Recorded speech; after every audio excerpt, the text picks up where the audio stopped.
My wife would literally come into my room. She'd put a mask on, come in like this, hand me food and give me the food and then leave the room. And then I would FaceTime my kids to say goodnight to them, even though they were across the hall.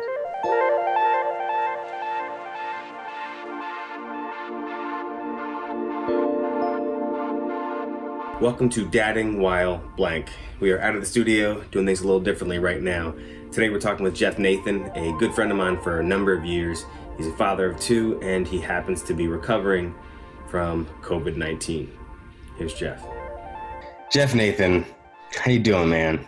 I'm here. I'm alive, which is the most important. 100%. So we go back a long time to our comedy roots.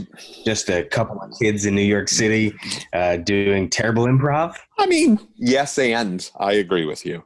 I mean, somebody still got it, still got his chop.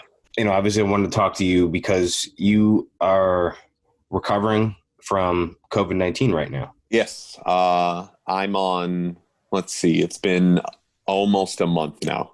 Finding a COVID test, and this is not me being political, is me going, I might have COVID-19. I need to find out. It was one of the hardest things to find a rapid test. I went online and searched and did all this and found one company that did it. What this company did is they release every 24 hours, they release an appointment. So 5:02, 5:06, 5:10. And I was like, I didn't type my name fast enough. I didn't get an appointment. It took me 3 hours to get an appointment. I ended up getting the appointment. And it's a rapid test. So they shove the thing up your nose, tickle your brain, and then they do the other side. And it took, 45 minutes for them. And then I felt even worse for the nurse. I don't know, this is me, the empathetic me, but like I felt worse for the nurse than myself because she had to come in, knock on the window, full riot gear, mask gear, and give me my thing and go, you tested positive. And my first thought was like, oh my God, that's your job. And she's like, there's a phone number on here if you want to call and ask questions. And that was it. Jesus. How did you go home? Like, how did you transition back to you with being with your family? So I called my wife and I said, I have it. She didn't cry, but you could tell. She was like, she didn't know where it came from, didn't know what was going on, didn't know how to react. And I said, thank God we have a house where we can be separate. I got home, I got into my room, and you just sit there and you think, who did I see? How did I get this? Where did it come from? And then you have the other feeling of, oh my God, I gave my kid a kiss goodnight 2 nights ago. Oh my God, my wife and I sleep in the same bed. They're going to get it. How can we not let this happen? My wife would literally come into my room. She'd put a mask on, come in like this, hand me food and give me the food and then leave the room. And then I would FaceTime my kids to say goodnight to them, even though they were across the hall. My legs started to hurt. Then they just started hurting more and more to the point where I was like, now they're not sore, they actually hurt. And then the rest of my body started doing the same thing. And then I just started getting tired. Then I started slowly losing my taste, which really got weird because I need to eat because of the diet that I've been on and all that stuff. Like if I don't eat, I get sick. I ended up losing 12 pounds over 2 weeks from this COVID. And I thought I was eating.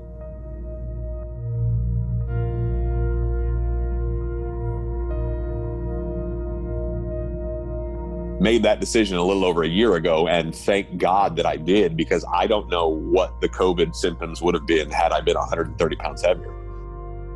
They say people that are obese go through it a lot worse. I thought I had it pretty bad.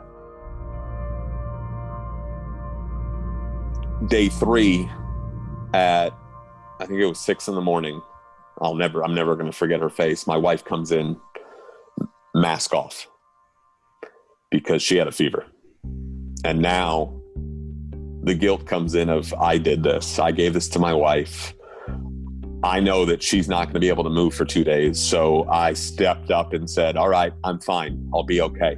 Go into the room downstairs. I put my mask on. I waited for the kids to wake up. I made them breakfast. I took care of the kids for that day, and I let her stay in the room and take some Tylenol and get herself better.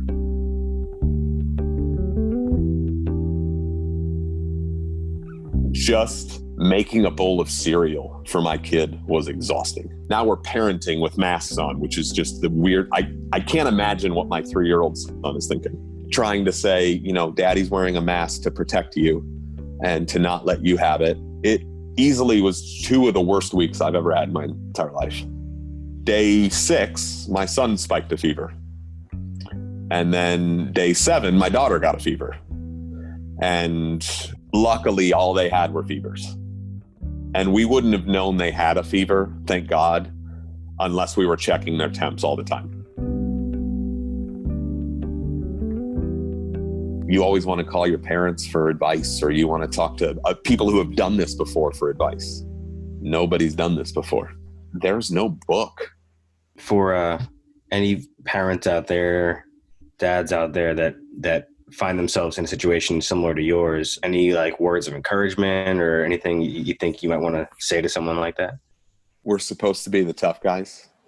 You're supposed to be the strong arm, whatever crap that a stereotype of a dad is, but it's okay to not be. Let them know why you're having a rough day, that daddy has to wear a mask in front of you while you're eating dinner, and explain to them that you love them no matter what, and you're wearing a mask to love them. And it's okay to put an iPad in your kid's hand because you need to step away for 2 minutes to just take a deep breath. But know that I got your back. I'm going to wear a mask for you. My wife is going to wear a mask for you. My kids will wear masks for you. And we pray that you don't get this crap, this COVID-19. I appreciate you calling me and saying, hey, do you want to talk about this? Just chatting with you is therapy. Right back at you for taking the time to share your experience. I know there's a stigma around this and around getting it, and thank you for breaking down that false stigma, and talking about the truth behind this virus, and it's going to help a lot of people. So I appreciate you, man. Love you, brother.